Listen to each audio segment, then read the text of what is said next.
As we all know, Nick Saban recently called out Jackson State, Dion Sanders, and Jimbo Fisher. Or at least I hope you know that. If you have no idea what has happened and what I'm talking about, you must live under a rock. It's been anywhere and everywhere. The talk of the town and the entire college football landscape has been between Jimbo Fisher, Nick Saban, and Dion. But whoa, hold on. Check this out. While all this was going on, I've thought about this, but especially last night, or not just last night, but all of yesterday and all of today. I know a lot of you are probably confused and you're sitting there saying, yo Matt, what in the heck are you talking about? What I'm talking about is this right here. Nick Saban fooled all of us and we fell into his trap. I understand it 100%. It sounds crazy, right? But hear me out. Ladies and gentlemen, it's 2022. Everybody, including Nick Saban, knows if he does anything controversial whatsoever, it's going to be all over social media and it's going to blow up. He's not stupid and he's not dumb. He knows he's got to watch what he says because anything whatsoever that can be taken the wrong way is going to be put out there in social media and people are going to light a fire under him. I solely and truly believe Nick Saban calling out Jackson State and Texas A&M,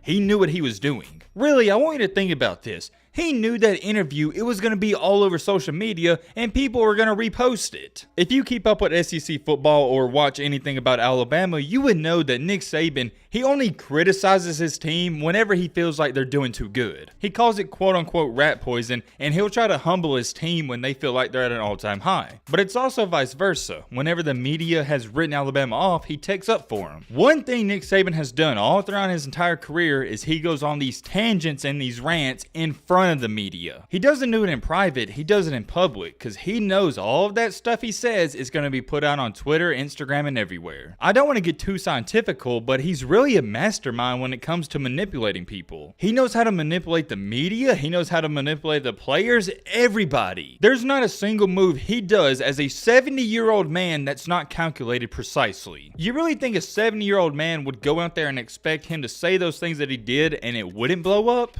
I'm going to emphasize this all throughout the video. He did it on purpose. Now I know what you're sitting there saying, okay Matt, maybe he did do it on purpose, but why would he? Well my friend, I'm glad you asked that question because I have an even greater answer. I don't really think he was throwing shots at Dion Sanders, Travis Hunter, and Jackson State, and I don't believe he was throwing shots at Texas A&M and Jimbo Fisher. He was stating the obvious. When I say stating the obvious, I'm talking about Texas A&M. We've already made plenty of videos talking about the Travis Hunter situation. It is what it is. The A&M with Jimbo, I've said it before, I'm going to say it again. He's just calling it how it is. Texas A&M bought their recruiting class, and that's fine because that's what the NIL is all about. Like I said, if you're getting mad at USC buying players and Texas A&M buying players, you're being a hypocrite because every team does it. Fans are only mad in these situations when it doesn't benefit their team. If it benefits their team, they're happy. You don't see all these Texas A&M fans bickering and mad about the NIL and transfer portal. Same thing for USC. And let's say you're an Oregon fan. If you were getting all these players, you wouldn't be criticizing the NIL either. I really and truly didn't think Nick Saban said anything crazy about A&M.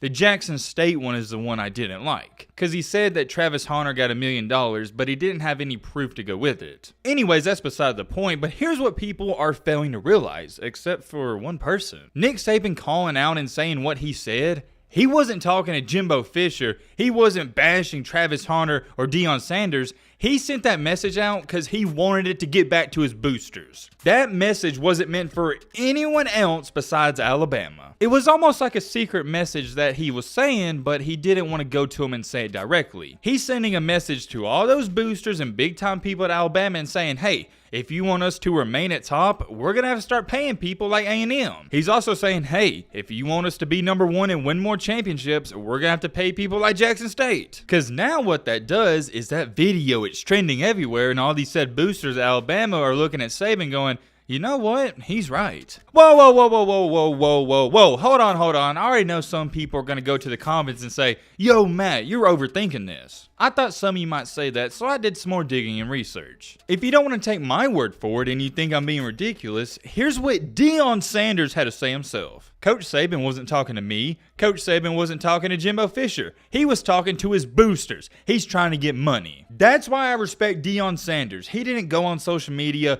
and say crazy stuff about Saban because he knows what it is. I actually, for one, can't believe Dion was seeing through all this BS. A main reason I'm even making this video is because Dion came out and said that, because I thought I was crazy thinking that, but now that Dion has said it, I'm like, yo, maybe I was right. And it's not maybe I was right, I am right, it's just the facts. For my college football fans, I also want you to think about this. Saban has been in Alabama ever since 2007. Ever since he's been there, there's never been any controversial stuff like this or any drama whatsoever in the past 15 years. Nick Saban hates drama. He wants to focus solely on football. He doesn't want to be in the media. And the older you get, the less drama you like. So you mean to tell me what he did, it wasn't calculated? Do not let Coach Saban fool you. He knows what he's doing. I'm going to offer you this. You may hate Alabama, and I've heard time after time where people say, man, I can't stand Alabama, but I respect Nick Saban. He's arguably one of the most respected head coaches and mentors out there, regardless of sports. He's done things the right way, and that's why so many people love him. He's not known for attacking other head coaches or doing this, doing that. He's so worried about Alabama and himself, he doesn't have time to do that. But now he's starting to realize, and he's smart enough to understand,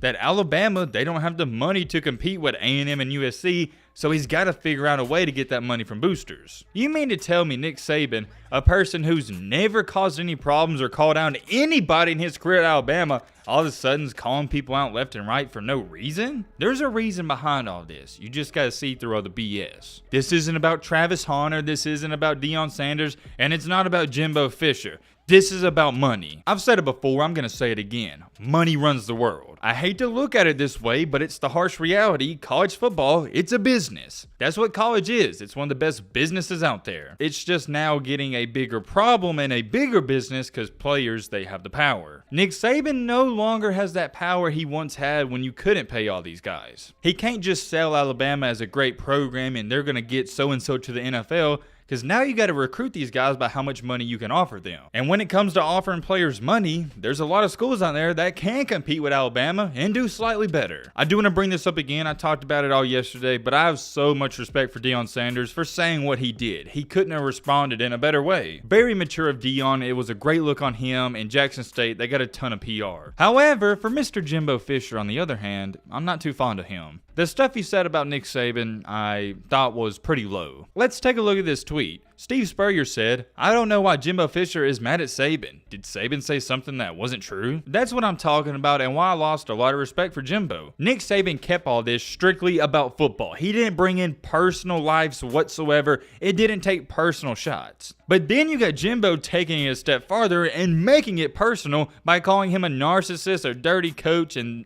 just everything he said. It was crazy. He said so many bad and dirty things about him, I just can't respect that. It's the same thing with me on this channel. You may not like my takes on anything, but I keep it strictly about football. I do not get personal with a head coach, a team, or any player. You'll never hear me call a player a narcissist or anything like that. That's taking it way too far. Now, if I say, for example, Stetson Bennett, he sucks as a quarterback, that's just my football take. I think Stetson Bennett, he's a great person. But when it comes to football, I gotta be honest. Where it starts to get out of hand is if I go farther than football. And I say, for example, Bryce Young, man, he's a terrible dude off the field. He looks funny. Just start saying personal shots. You get what I'm trying to say. Getting back on topic, I also happen to see this comment on my channel, and I'm glad people are seeing the same thing as me. This person said, what is odd is Nick is smart enough to know that those comments were likely to be filmed and tweeted. So why do it? He could not be that naive, so must be some reason why he did it, to get boosters to kick in more money. That tweet, not that tweet, my bad, that comment is literally what I've said throughout this entire video. If you can't see through Nick Saban's BS, and it is BS, I don't even know what to tell you. What he did was calculated, and it was very smart. I'm trying to think. I really can't for the life of me remember college football has had this much bad blood going on before the season even started. Maybe I'm just so excited for it to come back. Let me know in the comment section. I just think next year, the season coming up, is going to be arguably one of the best college football seasons of all time. The matchup with Texas and Alabama, there's going to be bad blood there, and you're also going to have the A&M and Alabama matchup. And I cannot wait to see how that turns out. I don't know if Nick Saban and Jimbo will ever make up after this, and I'd be shocked if they even shake hands after the game. Maybe Nick Saban doesn't care about it too much, but Jimbo Fisher, he has something against Saban. There's some bad blood there. You can't tell me otherwise. I think the SEC, obviously, they're the best conference in all of college football, no debate whatsoever, but I also think they're the most entertaining. The Pac-12 is not entertaining. It's just USC and everybody else. They're just kind of there. And then you got the Big Ten where it's Ohio State and everybody else. Michigan thinks it's on the rise, but they're really not. The Big 12 is about to get split up, so I really consider Texas and Oklahoma to already be a part of the SEC. Man, oh man, I'm very curious. Let me know your thoughts down below. But what I being said, I'm out. Peace.